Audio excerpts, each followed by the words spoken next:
Nació el 13 de marzo de 1963. Fue uno de los jugadores insignia de uno de los equipos más importantes del país. Su dorsal, el número 2. Y su forma gentil y seria de abordar el balón lo hicieron conocido como el inmortal número 2 o el caballero del fútbol. Representando a Colombia, cometió un autogol en el Mundial de 1994 que contribuyó a la eliminación de su selección. Y días después, fue asesinado en Medellín. ¿Fue su muerte una venganza por el autogol? ¿Estuvo involucrado el narcotráfico en este crimen? ¿O simplemente se encontraba en el lugar equivocado en el momento equivocado? En este video te voy a mostrar los detalles del caso de Andrés Escobar, el caballero de la cancha. Los años 80 habían sido la década del neoliberalismo, la década del fin de la Guerra Fría, la caída del muro de Berlín. Colombia vivía una de las épocas más dolorosas de violencia. Habían terminado con la vida de Rodrigo Lara Bonilla, había sido la toma y la retoma del Palacio de Justicia y el magnicidio de Luis Carlos Gaitán había marcado una década dolorosa. Aquí nuestro protagonista iniciaba su carrera de una manera firme, abriéndose espacio en el fútbol nacional. En los años 90 se marcó un tiempo de muchos contrastes, pasando del dolor a la esperanza. Había nueva constitución política. Colombia era el país con más homicidios en el mundo. Se hablaba de un proceso de paz con el M-19. La muerte de Pablo Escobar en diciembre de 1993, con la presunción de una fortuna de más de 3.000 millones de dólares. Sí, eso era en los 90s. Ahora imagínese ahora. Pues por eso Estados Unidos, al ver un negocio como este, quiso hacer frente al negocio de la droga. Y como no podía ser de otra manera, Colombia era el campo de batalla. Él, Pablo Escobar, había permeado el fútbol en los años 80 y presuntamente había metido plata en el Atlético Nacional, equipo en el que jugaba Andrés Escobar. Los años 90 fue una época de avances tecnológicos, políticos y culturales. Todo esto en medio de un conflicto interno y el narcotráfico. Habían intentos de modernizar el país y fortalecer la democracia y unir a la nación en un solo sentir. Ahí aparece el fútbol. La selección Colombia era una de las favoritas para ser la campeona del Mundial de Fútbol. En ese intento de modernización, los deportistas colombianos estaban deslumbrando al mundo. El ciclismo aún hacía de las suyas. María Isabel Urrutia ganaba sus primeras medallas y en el fútbol, Colombia experimentó una de las victorias históricas de la selección Colombia, el recordado 5-0. Pero ¿cómo en una historia que combina violencia, narcotráfico y fútbol saldría adelante la historia de un jugador que pasaría a convertirse en leyenda? Nació el 13 de marzo del 67. Portaba siempre el número 2 en su dorsal. Medía 1,84 metros. Era un defensor central que prometía ser el heredero del mismísimo Pibe Valderrama, llevando con orgullo la cinta de capitanía. Formó parte del equipo que conquistó la legendaria Copa Libertadores cuando apenas tenía 19 años. Escobar dedicó toda su carrera a la defensa. Debutó con la camiseta verdolaga el 31 de agosto de 1986. Su primer partido como titular fue contra el Cúcuta, el 22 de marzo de 1987. Con la selección Colombia debutó el 30 de marzo en el 88 ante Canadá y días después marcó su único gol con la tricolor frente a Inglaterra. Además, estaba confirmado que el AC Milan lo estaba esperando después de la celebración del Mundial de Fútbol. Así era el Eterno 2, el caballero de las canchas, una leyenda. Pero ¿bastaría su aura de intocable para librarlo de la tormenta que se avecinaba? ¿Podría la gloria futbolística protegerlo de un destino marcado por la tragedia? La respuesta estaba en las sombras de una noche terrible, donde el fútbol y la muerte se combinarían en un resultado macabro.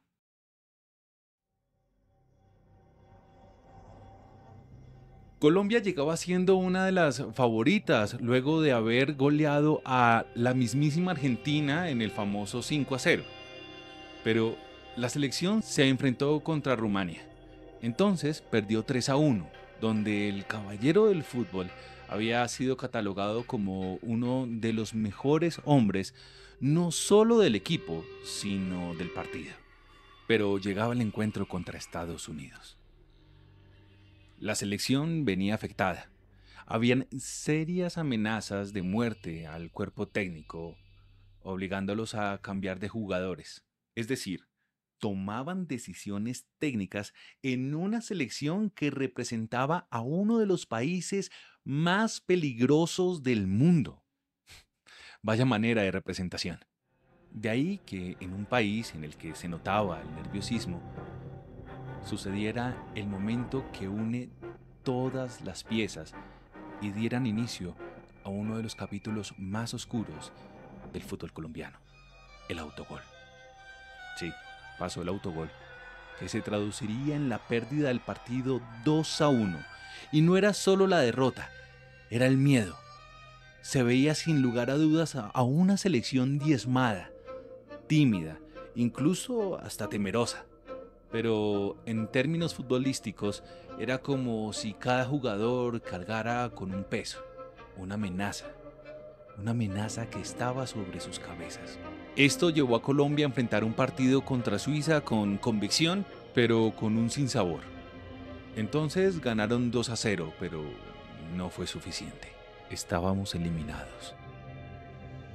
A la llegada a Colombia, Andrés se notaba tranquilo y con confianza comentó: la vida no termina aquí, es solo un partido de fútbol. Y con entusiasmo quería retomar actividades con el Atlético Nacional. Pero, ¿qué secretos revelaría ese autogol? ¿Qué fuerzas oscuras se cernirían sobre él, destinadas a convertirlo en víctima de una tragedia que sacudiría al país? La muerte avanzaba a su encuentro, y él aún no lo sabía. Entonces, 10 días después de ese partido para el olvido, Andrés Escobar estaba en el restaurante El Indio, en la vía Las Palmas, a las afueras de Medellín. Pero durante esa noche, hinchas que también estaban en el lugar empezaron a murmurar, murmullos que se convirtieron en burlas, y las burlas en provocaciones. Pongan mucha atención, porque es aquí donde aparecen dos nombres muy importantes. No los olviden: David y Santiago Gayón. Se dice que estos dos hermanos eran de esos hinchas que estaban siendo hostiles con el jugador, pero eso no terminó allí. Las hostilidades siguieron afuera del restaurante. Algunas versiones dicen que las provocaciones se convirtieron en pelea, en el mismo momento en que los hermanos Gayón se abalanzaron sobre Andrés y no lo dejaron ir, lo rodearon, y entonces apareció él, el hombre que cambiaría la historia del fútbol colombiano para siempre, y sin mediar palabras, el conductor de ellos se acercó a Andrés y le propinó 6 disparos. 6 balas que no solo mataron a Andrés, sino que dejaron un país en silencio.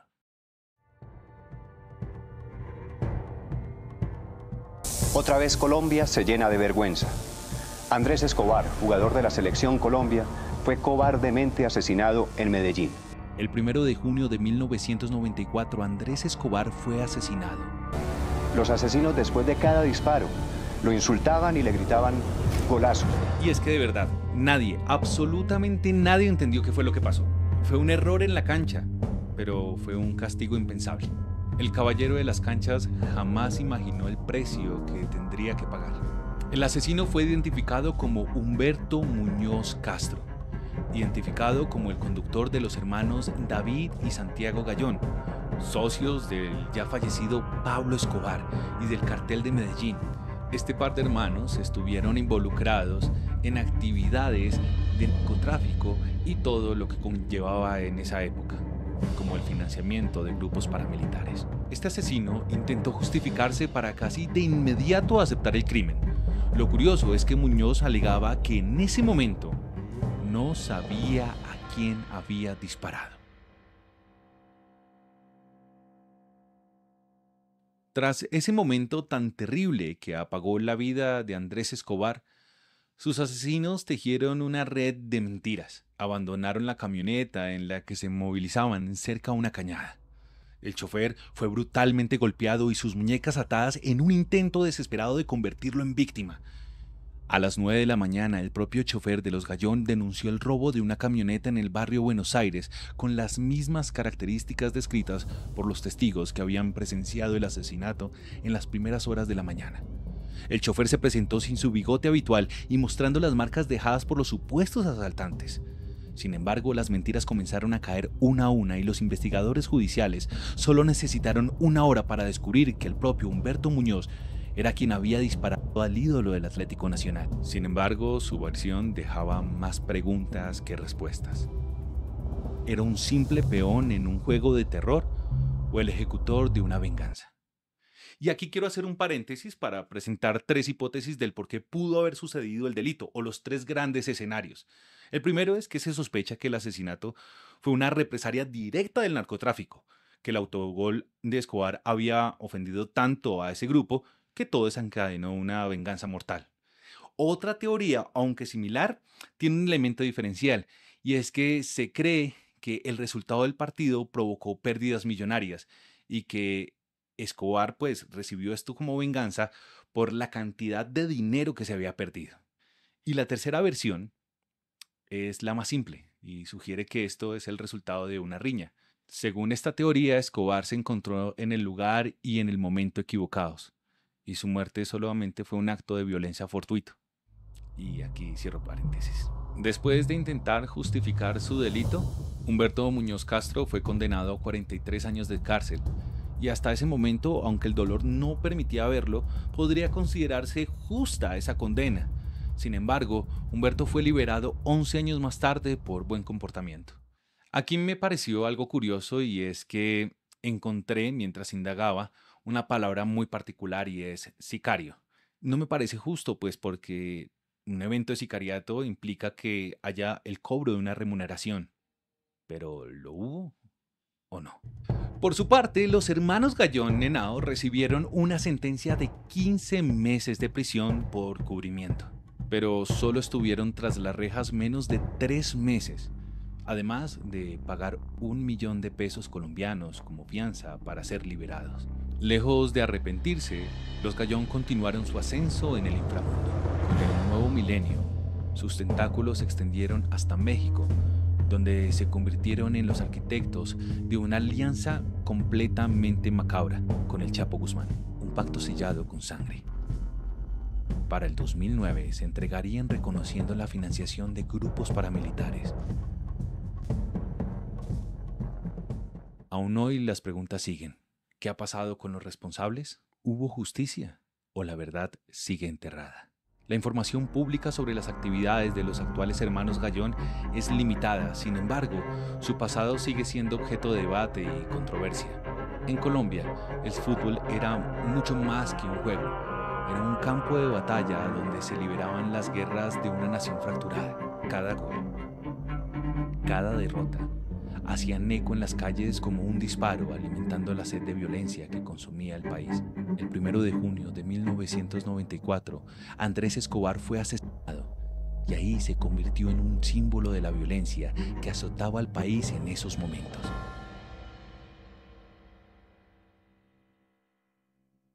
Talento, elegancia y compromiso social pueden resumir conceptualmente a un jugador como la figura de Andrés Escobar.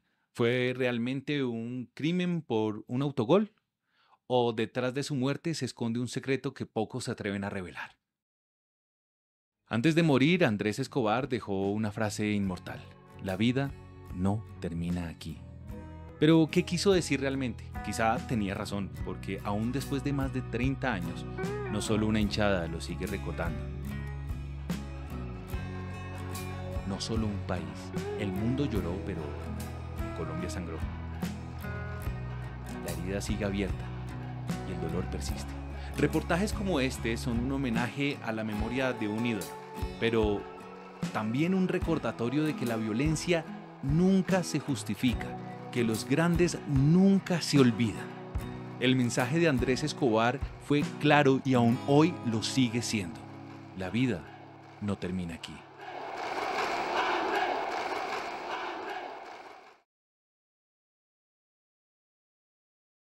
A todos ustedes, muchísimas gracias si llegaron hasta este punto. Como saben, esta es la segunda entrega que tengo de los documentales y los reportajes que me encantan hacer.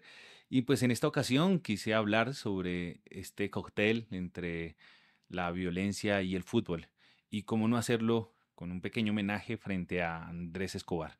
Muchísimas gracias, espero que tengan la oportunidad de comentar, de suscribirse, activar la campanita, porque eso ayudaría muchísimo a este proyecto. Así que voy a sacar reportajes o documentales más seguidos y me encantaría conocer su opinión sobre qué tipo de documentales, de personajes, de hechos les gustaría que yo presentara. Soy Alejandro Navarro y a todos ustedes muchísimas gracias por acompañarme.